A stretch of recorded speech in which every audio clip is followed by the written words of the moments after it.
This podcast is made possible with collaboration and input from the LinkedIn Digital Transformation Group with reference to Google News and Wikipedia.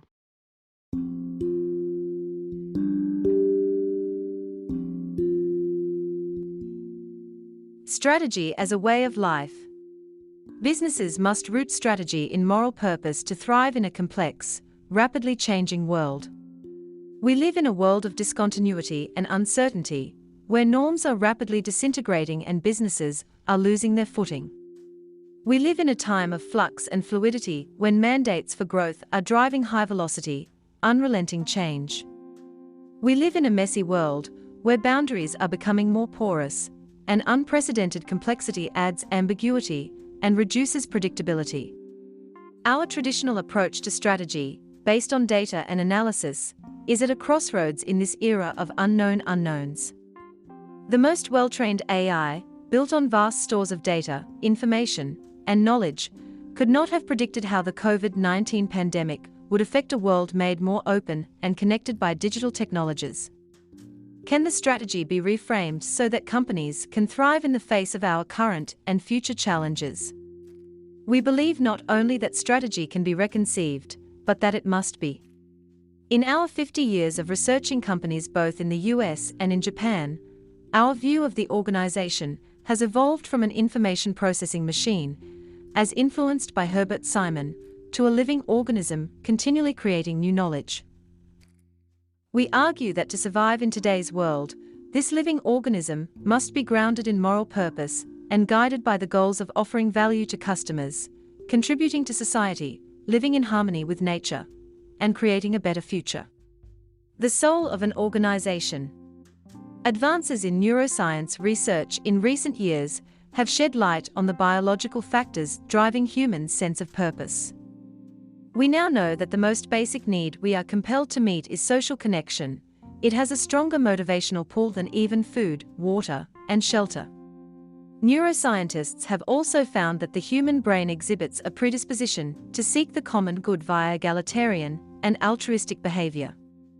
And it is able to combine data from multiple sources of sensory input to plan future courses of action and to handle unexpected and novel situations. These findings suggest that our purpose as human beings is rooted in our universal tendencies to relate to and care for one another, that we share the ability to rapidly adapt to changing circumstances, and that we can imagine together how we might create a better world.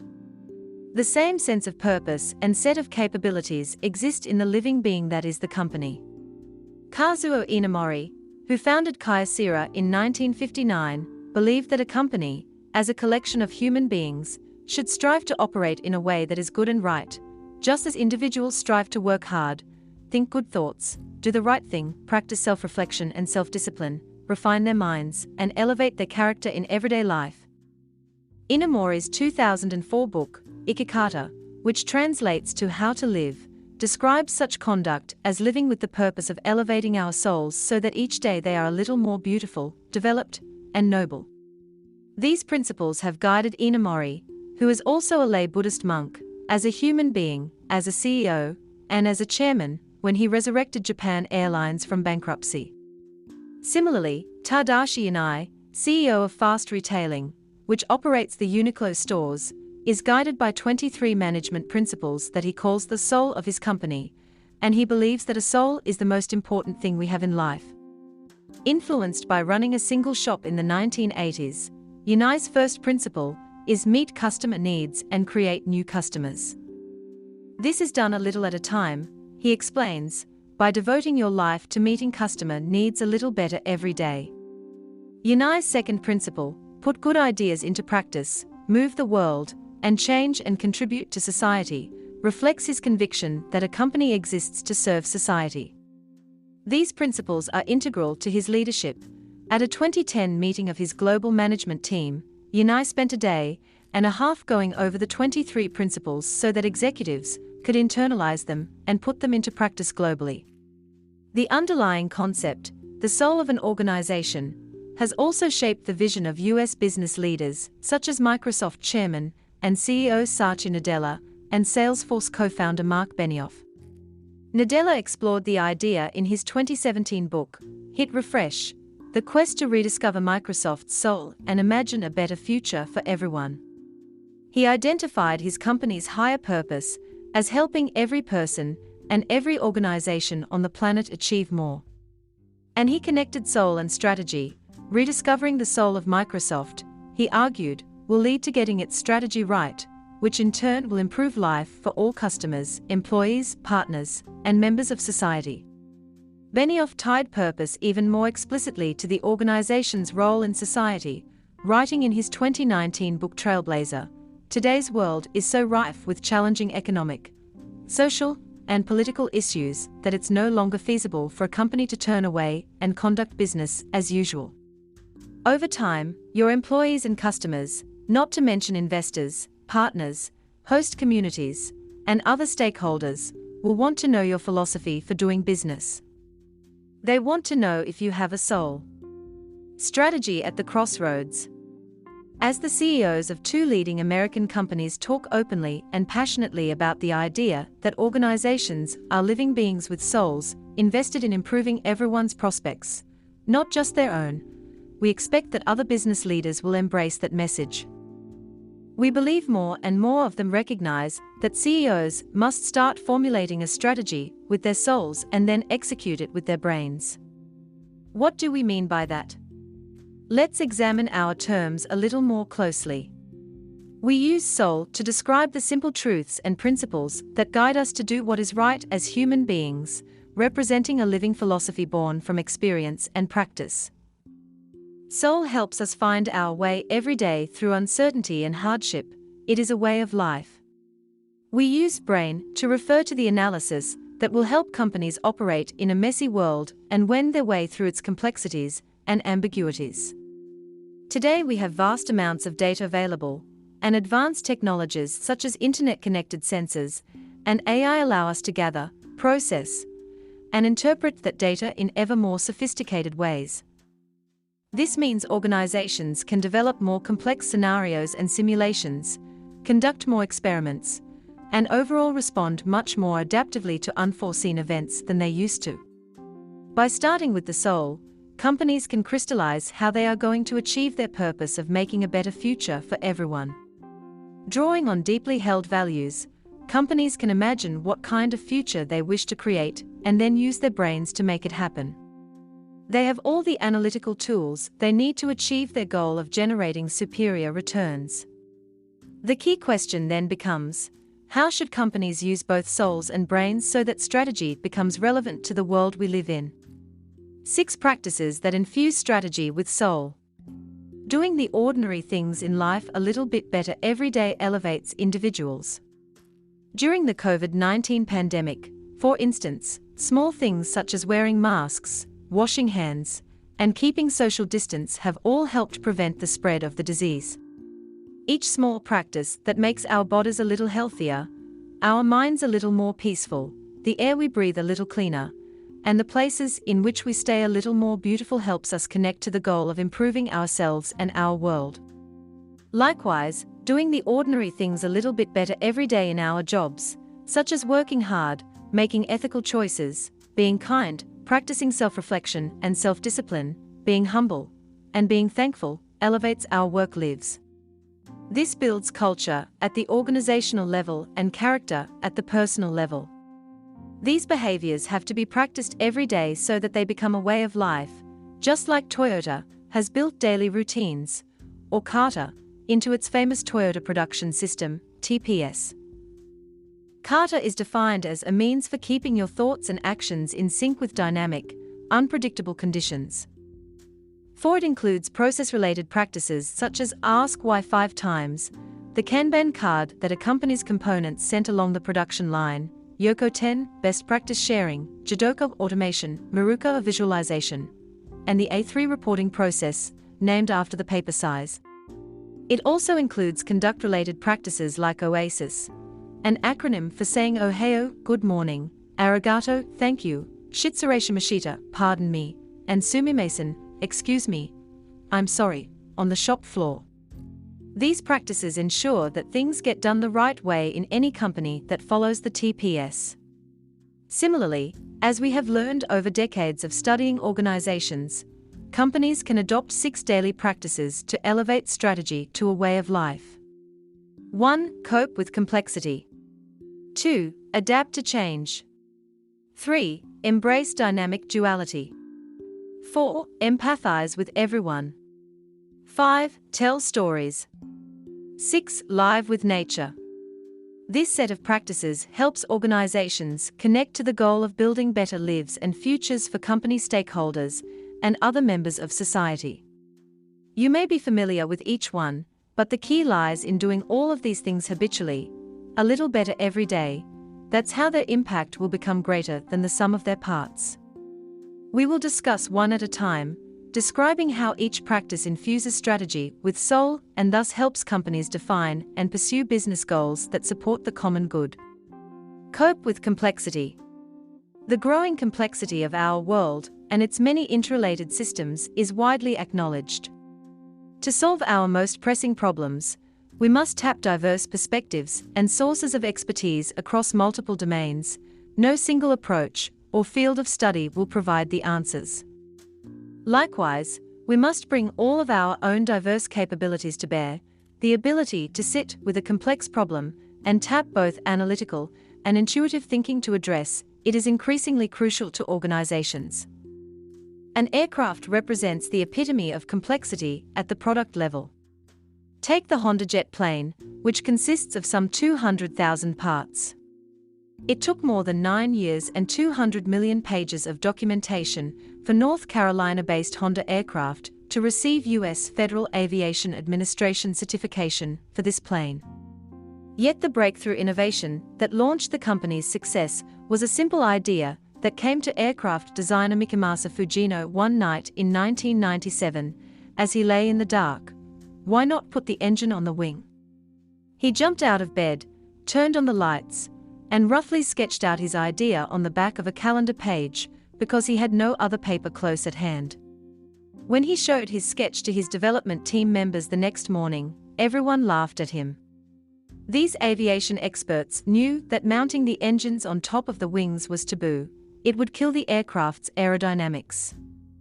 Undeterred, Fujino dug into the complex problem and worked slowly but steadily to prove that the over-the-wing concept would produce less drag. Finding the precise place to mount the engines on the wings was a delicate process. Move the engines 4 inches away from the sweet spot, in any direction, and the plane would not fly. Fujino finally figured out where to position them when he tested a scale model at Boeing's wind tunnel facility. He had overturned conventional wisdom while coping with an extremely high level of complexity. HondaJet made its maiden flight in 2003 in the US and received rave reviews. However, Fujino was exhausted by his decades-long quest to create an industry-changing small jet. He had been working on the challenge since 1986, when Honda first assigned him to an R&D team working to develop an experimental aircraft. He confided to us that when he took a 3-week vacation with his family in the Bahamas after the test flight, he considered quitting the company. Fortunately, an American executive staying in the same hotel told him how cool the jet looked and promised to buy one. According to Fujino, that's when he understood what his superiors in Tokyo had always told him, that he was working for the customer, not for the company. The soul of the company rested in founder Soichiro Honda's 3 joys principle: the joy of buying, the joy of selling, and the joy of creating. A message from our sponsor, Anchor.fm. If you haven't heard about Anchor, it's the easiest way to make a podcast. Let me tell you here how it works. It's free, you can register free online. Just go to Anchor.fm and register. There's creation tools that allow you to record and edit your podcast right from your phone or desktop computer. That's how easy it is. Anchor will also help to distribute your podcast for you, so it can be heard on Spotify, Apple Podcast, Google Podcast, and many more other platforms. You can also generate income from your podcast, with no minimum listenership. It's everything you need to make a podcast, all in one place. Now, you can download the Anchor apps from the Apple Store or Google Play Store. Enjoy the podcast, Thanks again.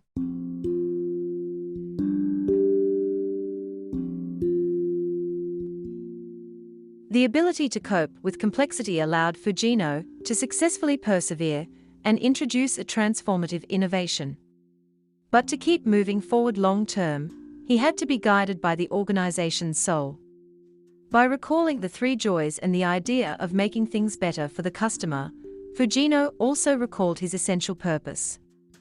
When Honda finally decided to put the Honda Jet into commercial production in 2006, Fujino was named president and CEO of its new Honda Aircraft Group, and he went on to become one of the most lauded innovators ever in aeronautical research and design. Adapt to change.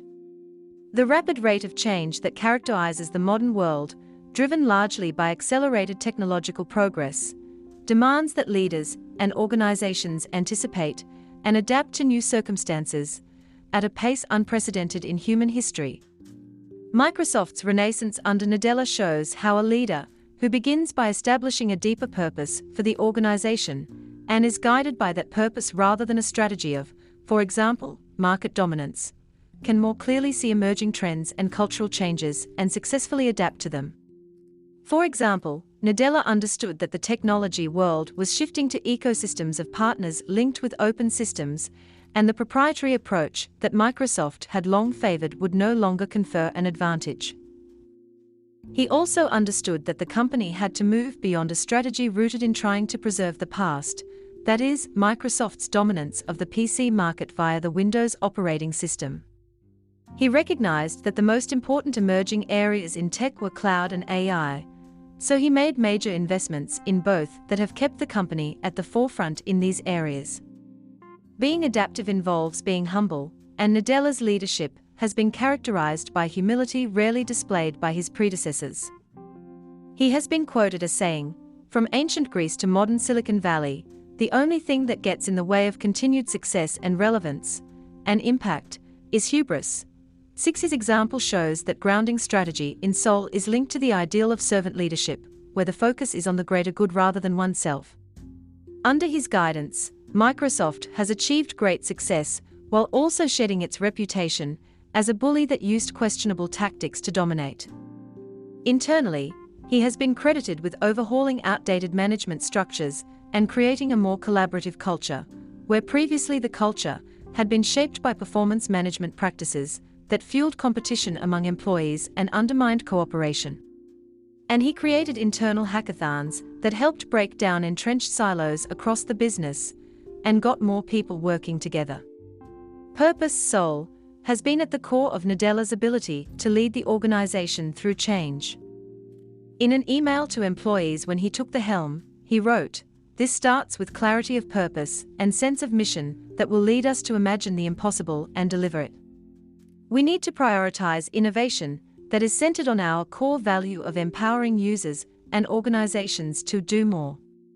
The best work happens when you know that it does not just work, but something that will improve other people's lives.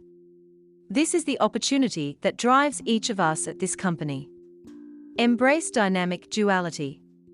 In the West, an intellectual tradition of dualistic thinking, drawing sharp distinctions between mind and body, self and other, humanity and nature, has led business executives to neatly divide knowledge into two categories: explicit knowledge, which can easily be articulated and shared, and tacit knowledge, which is more intuitive and gained from lived experience.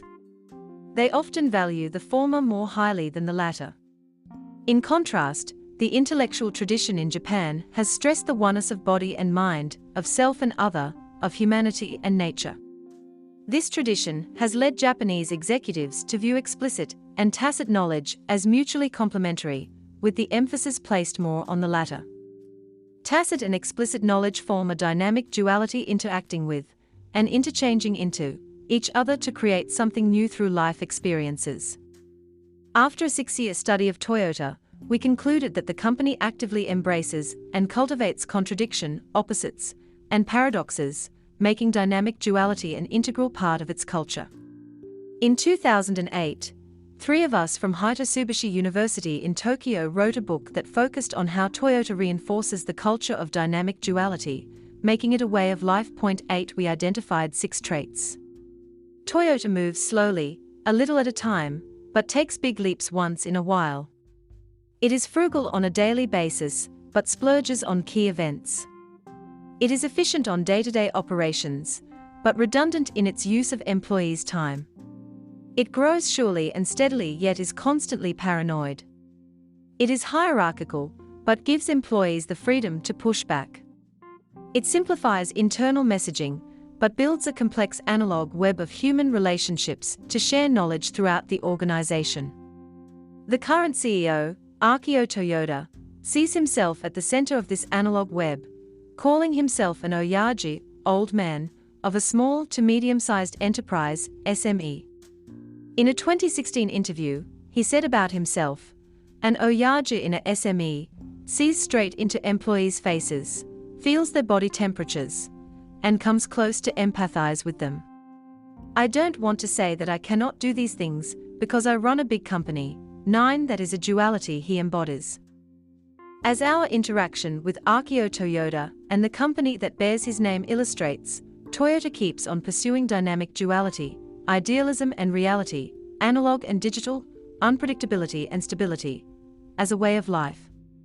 Empathize with everyone. Human survival has always depended on our ability to organize in mutually supportive groups for food and protection, which is why the social connection is our top priority. At the root of connecting with others is empathizing with them. Facing today's crises, political and business leaders should unite, using this unique quality that we humans have. To empathize on a deep level, we need to develop a keen understanding of others' perspectives and cultivate compassion in our hearts. That's exactly what Eisai, a leading Japanese pharmaceutical company, is doing with its 10,000 employees in Japan and abroad. Each employee spends a few days a year with patients in healthcare facilities, learning about their specific ailments and developing empathy for what they are feeling deep inside. Haru Onato, who has been CEO since 1988, explained, "We get to know how patients feel by spending time with them, which eventually moves all of us to tears. Our motivation comes from our desire to do something about the true needs we grasped then and there." This ability of humans to perceive others' feelings and sensitivities, to collaborate and build relationships, will be invaluable in a digital-led, highly automated world. Soulful companies that lead the way will make it part of their purpose to help employees, customers, and others develop a deeper understanding of and respect for one another in a future where a torrent of technology may otherwise dehumanize us. Tell stories. Effective business leaders understand the power of using stories to communicate the essence of their beliefs and ideals, and to help the organization internalize strategy.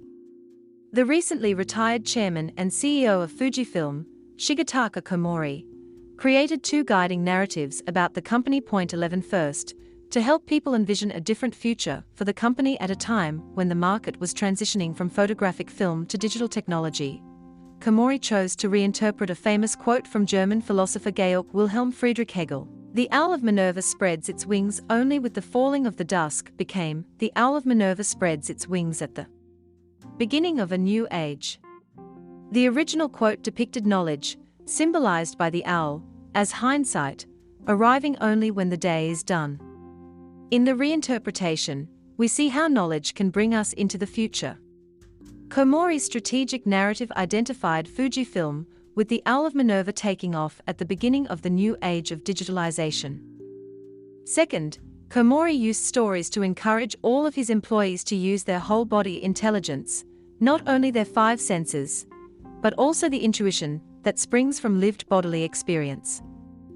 He told this story to make his point: if you are caught in a fire, which direction and how fast should you run to escape the flames? The difference between the people who escape to safety and those who don't is based on intelligence. It is a difference of instinct and intuition. Indeed, Fujifilm escaped the fire that has destroyed other analog businesses. In 2018, it generated the highest revenue in its 87-year history. It had transformed itself from a photographic film company into one engaged in 6 core businesses: healthcare, graphic systems, highly functional materials, optical devices, digital imaging, and documentation. According to Komori, Fujifilm achieved that business success by extracting the experiential knowledge of all its employees, what he calls muscle intelligence, and by sharpening all their human capabilities, using what he calls the whole body theory of business. He warned, if one element is missing, the totality will be reduced, results will not follow, and defeat will ensue. After all, it is through their capabilities, as total human beings, that top leaders are able to engage each individual employee and lead the company as a whole. Live with nature. Complex systems in nature, like Earth's climate, predate Homo sapiens by more than 3 billion years, and we humans have been living with them since our species first appeared. Shinto priests at Ice Grand Shrine have been rebuilding the shrine every 20 years for the past 1,300 years, an act of renewal that honors the cyclical quality of nature. Shinto, which most Japanese view not as a distinct religion, but as a way, or practice, teaches that gods, kami, dwell in all things in nature. The Japanese tradition of oneness of humanity and nature, also practiced by many indigenous cultures around the world, has taken on new relevance as humankind seeks to repair the damage to our natural environment caused by industrialization. This concept also serves as the foundation of a course that one of us, Takeuchi, has been teaching since 2012. The course has included a visit to the Tohoku region of Japan, which was hit by the 2011 earthquake and tsunami, and by the subsequent nuclear accident at the Fukushima power plant that caused radioactive contamination of the air, land, and water. Local high schoolers who experienced the triple disaster, some of whom lost loved ones, have spoken with our students on the meaning of happiness and the role humans have in living in harmony with nature and preserving it. Our students have visited the oyster farms in Tohoku to learn about symbiosis, a word derived from the Greek for living together. At the coastal town of Keisenuma in Miyagi Prefecture, the symbiosis between the forest and the sea was recognized and restored through the initiative of one fisherman running an oyster farm. Shigeki Hatokeyama noticed that his oysters were turning blood red due to the outbreak of red tide in the mid-1960s. When he realized that the tide was caused by the contaminated river water flowing into the bay, he convinced his fellow fishermen to start planting trees in the forest to protect and preserve the river basin. He was motivated by elders' teachings that essential nutrients for the sea are carried by rivers from the forest. Hatokeyama established a not-for-profit organization to do this work. Its name, roughly translated, means the forest is the lover of the sea. The name conveys its purpose, but the tagline makes the symbiotic relationship crystal clear: the forest is longing for the sea. The sea is longing for the forest. In other words, the people at the sea are saying, we need the forest to make sure oysters live, and the people on land are saying, we need the oysters to make sure reforestation continues generation after generation. When the earthquake and tsunami hit Keisenuma in 2011, Hatokeyama lost his mother and his boats. His only solace came when he found later that there was enough healthy plankton in the bay to feed the oysters, and that is what kept him and his organization going. When we value living with nature, we care for the environment, and in turn, preserve our livelihoods. Surviving the future. These 6 practices must become a way of life for companies to survive in this day and age of unknown unknowns. They must also become the modus operandi in the life of a strategist who seeks to meet the unprecedented challenges facing businesses and humankind. Observing leaders who consistently do these things has taught us the following lessons about strategy. First, the strategy must be driven by human beings. Strategy is as fundamental as thinking good thoughts, doing the right thing, and practicing self-reflection and self-discipline in everyday life. The 6 practices we discussed represent our philosophy of doing business, what we call soul. Our customers, employees, suppliers, communities, and shareholders want to know whether we have a soul if we are to build mutual trust and connection. Second, strategy is driven by wisdom. Mother's wisdom, what elders have taught us, and practical wisdom, what lived experience has taught us, enable us to grasp the essence of a matter intuitively, and, at the same time, cope with the fast-changing world. Companies have to continuously change to survive, so they should focus on becoming a little bit better every day rather than fixate on drawing up a precise plan.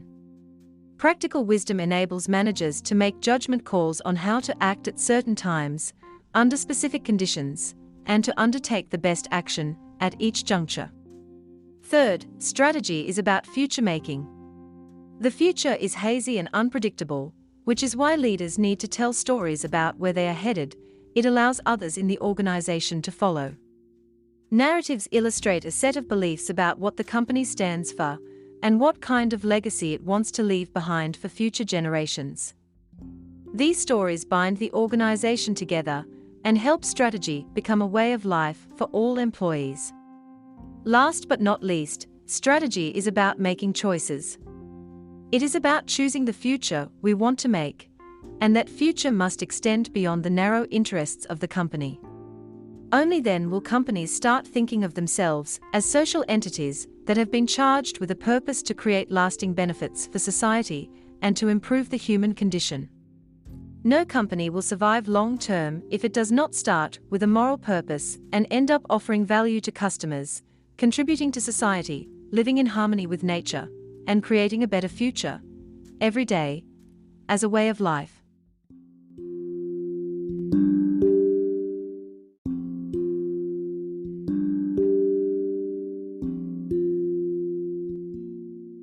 Why so many data science projects fail to deliver. Organizations can gain more business value from advanced analytics by recognizing and overcoming 5 common obstacles. The research. This article is based on an in-depth study of the data science efforts in 3 large, private sector Indian banks with collective assets exceeding $200 million. The study included on-site observations, semi-structured interviews with 57 executives, managers, and data scientists, and the examination of archival records. The 5 obstacles and the solutions for overcoming them emerged from an inductive analytical process based on the qualitative data. More and more companies are embracing data science as a function and a capability. But many of them have not been able to consistently derive business value from their investments in big data, artificial intelligence, and machine learning. Point 1. Moreover, evidence suggests that the gap is widening between organizations successfully gaining value from data science and those struggling to do so. To better understand the mistakes that companies make when implementing profitable data science projects, and discover how to avoid them, we conducted in-depth studies of the data science activities in 3 of India's top 10 private sector banks with well-established analytics departments.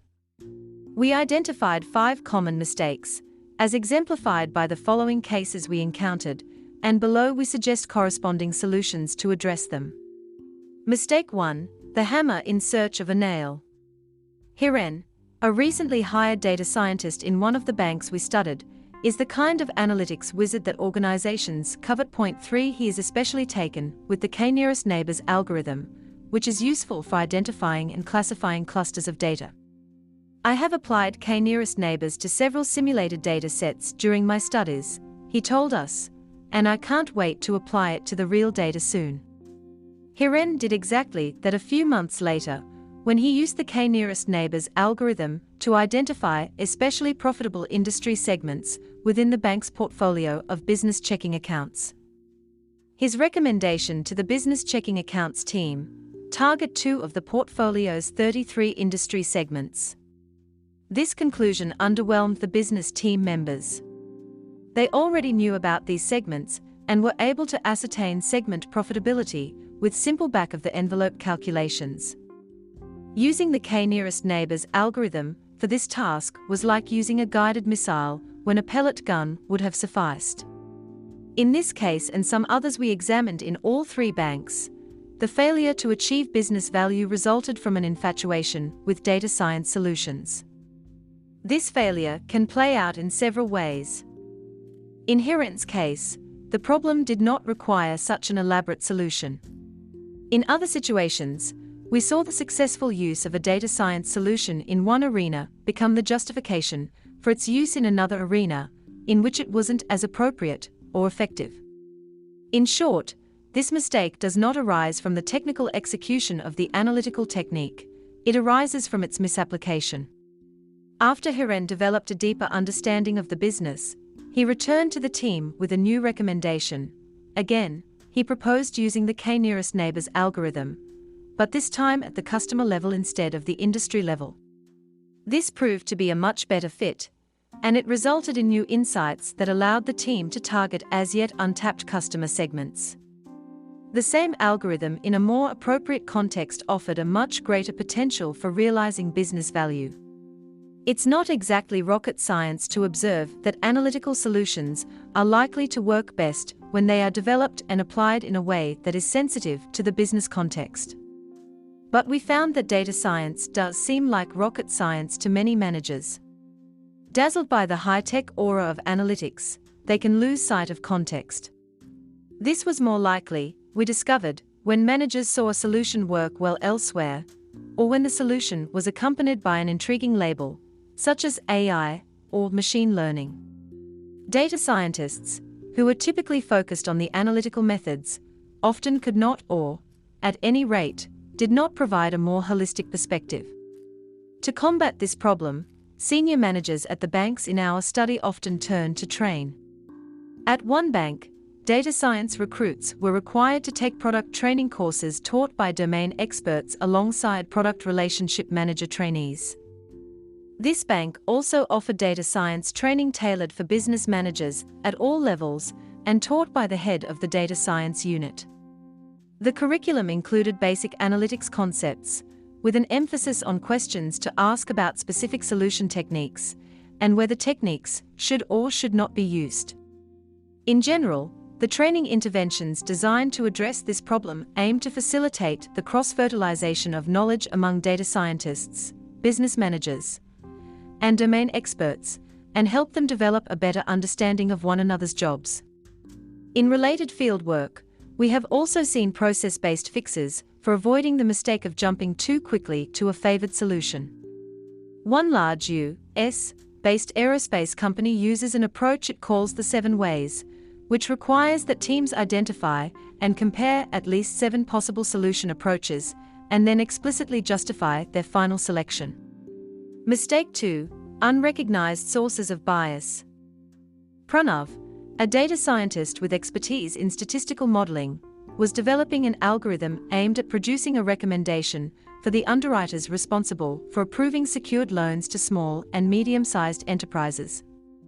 Using the credit approval memos, CAMs, for all loan applications processed over the previous 10 years, he compared the borrower's financial health at the time of their application with their current financial status. Within a couple of months, Pranav had a software tool built around a highly accurate model, which the underwriting team implemented. Unfortunately, after 6 months, it became clear that the delinquency rates on the loans were higher after the tool was implemented than before. Perplexed, senior managers assigned an experienced underwriter to work with Pranav to figure out what had gone wrong. The epiphany came when the underwriter discovered that the input data came from CAMs.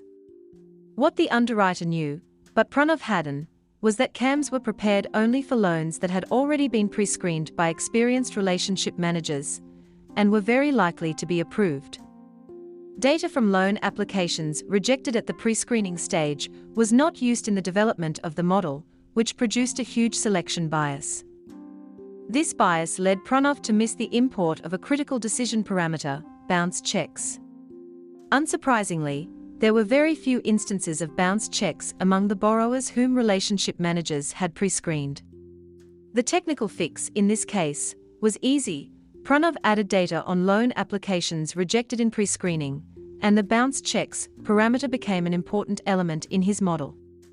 The tool began to work as intended. The bigger problem for companies seeking to achieve business value from data science is how to discern such sources of bias upfront and ensure that they do not creep into models in the first place. This is challenging because laypeople, and sometimes analytics experts themselves, can't easily tell how the black box of analytics generates output. And analytics experts, who do understand the black box, often do not recognize the biases embedded in the raw data they use. The banks in our study avoid unrecognized bias by requiring that data scientists become more familiar with the sources of the data they use in their models. For instance, we saw one data scientist spend a month in a branch shadowing a relationship manager to identify the data needed to ensure that a model produced accurate results. We also saw a project team composed of data scientists and business professionals use a formal bias avoidance process, in which they identified potential predictor variables and their data sources, and then scrutinized each for potential biases. The objective of this process was to question assumptions and otherwise deodorize the data, thus avoiding problems that can arise from the circumstances in which the data was created or gathered. Mistake 3. Right solution, wrong time. Kartik, a data scientist with expertise in machine learning, spent a month developing a sophisticated model for analyzing savings account attrition, and he then spent 3 more months fine-tuning it to improve its accuracy. When he shared the final product with the savings account product team, they were impressed, but they could not sponsor its implementation because their annual budget had already been expended. Eager to avoid the same result the following year, Kartik presented his model to the product team before the budgeting cycle began. But now the team's mandate from senior management had shifted from account retention to account acquisition. Again, the team was unable to sponsor a project based on Kartik's model. In his 3rd year of trying, Kartik finally got approval for the project, but he had little to celebrate. Now they want to implement it, he told us, with evident dismay, but the model has decayed and I will need to build it again. The mistake that blocks banks from achieving value in cases like this is a lack of synchronization between data science and the priorities and processes of the business. To avoid it, better links between data science and the strategies and systems of the business are needed. Senior executives can ensure the alignment of data science activities with organizational strategies and systems by more tightly integrating data science practices and data scientists with the business in physical, structural, and process terms. For example, one bank embedded data scientists in business teams on a project basis. In this way, the data scientists rubbed elbows with the business team day to day, becoming more aware of its priorities and deadlines, and in some cases actually anticipating unarticulated business needs. We have also seen data science teams co-located with business teams, as well as the use of process mandates, such as requiring that project activities be conducted at the business team's location, or that data scientists be included in business team meetings and activities. Generally speaking, data scientists ought to be concentrating their efforts on the problems deemed most important by business leaders. Point 5. But there's a caveat. Sometimes data science produces unexpected insights that should be brought to the attention of senior leaders, regardless of whether they align with current priorities. Point 6. So, there is a line to be walked here. If an insight arises that does not fit current priorities and systems, but nonetheless could deliver significant value to the company, it is incumbent upon data scientists to communicate this to management. We found that to facilitate exploratory work, bank executives sometimes assigned additional data scientists to project teams. These data scientists did not co-locate and were instructed not to concern themselves with team priorities. On the contrary, they were tasked with building alternative solutions related to the project. If these solutions turned out to be viable, the head of the data science unit pitched them to senior management. This dual approach recognizes the epistemic interdependence between data science and business professionals, a scenario in which data science seeks to address today's business needs, as well as to detect opportunities to innovate and transform current business practices. Point 7. Both roles are important if data science is to realize as much business value as possible. Mistake 4. Right tool, wrong user. Sophia, a business analyst, worked with her team to develop a recommendation engine capable of offering accurately targeted new products and services to the bank's customers. With assistance from the marketing team, the recommender was added to the bank's mobile wallet app, internet banking site, and emails. But the anticipated new business never materialized. Customer uptake of the product suggestions was much lower than anticipated. To discover why the bank's telemarketers surveyed a sample of customers who did not purchase the new products. The mystery was quickly solved. Many customers doubted the credibility of recommendations delivered through apps, websites, and emails. Still looking for answers, Sophia visited several of the bank's branches, where she was surprised to discover the high degree of trust customers appeared to place in the advice of relationship managers, IMS. A few informal experiments convinced her that customers would be much more likely to accept the recommendation engine's suggestions when presented in the branch by an RM. Realizing that the problem wasn't the recommender's model, but the delivery mode of the recommendations, Sophia met with the senior leaders in branch banking and proposed relaunching the recommendation engine as a tool to support product sales through the IMS. The redesigned initiative was a huge success. The difficulties Sophia encountered highlight the need to pay attention to how the outputs of analytical tools are communicated and used. To generate full value for customers and the business, user experience analysis should be included in the data science design process. At the very least, user testing should be an explicit part of the data science project life cycle. Better yet, a data science practice could be positioned within a human-centered design frame. In addition to user testing, such a frame could mandate user research on the front end of the data science process. While we did not see instances of data science embedded within design thinking or other human-centered design practices in this study, we did find that the shadowing procedures described above sometimes operated as a kind of user experience analysis. As data scientists shadowed other employees to understand the sources of data, they also gained an understanding of users and channels through which solutions could be delivered. In short, the use of shadowing in data science projects contributes to a better understanding of the processes that generate data, and of solution users and delivery channels. Mistake 5. The rocky last mile. The bank's win-back initiative, which was aimed at recovering lost customers, had made no progress for months. And that day's meeting between the data scientists and the product managers, which was supposed to get the initiative back on track, was not going well either. Data scientists Thora and Viral were focused on how to identify which lost customers were most likely to return to the bank, but product managers Anish and Jalpa wanted to discuss the details of the campaign to come and were pushing the data scientists to take responsibility for its implementation immediately. After the meeting adjourned without a breakthrough, Viral vented his frustration to Thora. If data scientists and analysts do everything, why does the bank need product managers? Our job is to develop an analytical solution, it's their job to execute. By the next meeting, though, Viral seemed to have changed his mind. He made a determined effort to understand why the product managers kept insisting that the data scientists take responsibility for implementation.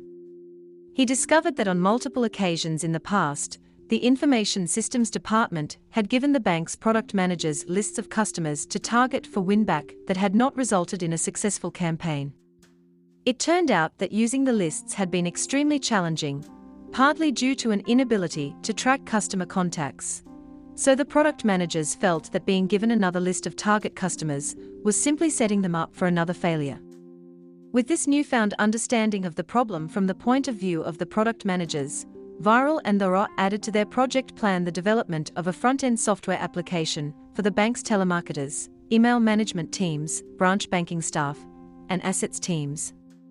This provided them with a tool where they could feed information from their interactions with customers and make better use of the lists provided by the data science team. Finally, the project moved ahead. Viral and Thora's actions required an unusual degree of empathy and initiative.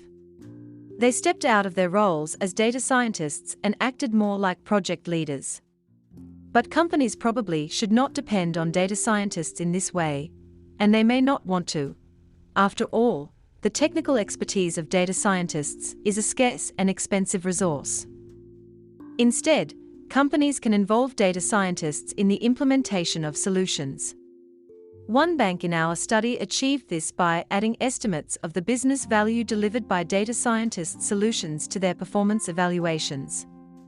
This motivated data scientists to ensure the successful implementation of their solutions. The bank's executives acknowledged that this sometimes caused data scientists to operate too far outside their assigned responsibilities.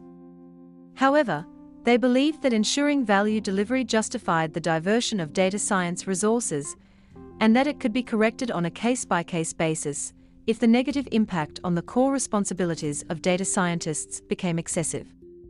The mistakes we identified invariably occurred at the interfaces between the data science function and the business at large.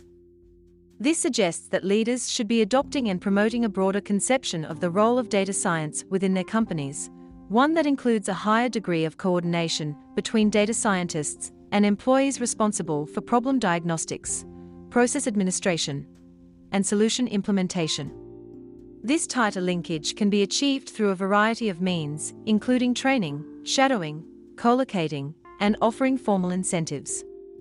Its payoff will be fewer solution failures, shorter project cycle times, and ultimately, the attainment of greater business value. Thank you for listening. If you like this podcast, please subscribe and share it with your friends and colleagues. Please also support us by clicking the support button at our page anchor.fm/Maifors, MAIFORS. That's all for today. Hope you enjoy the podcast. We will see you again in the next episode. Have a great day, take care and stay safe.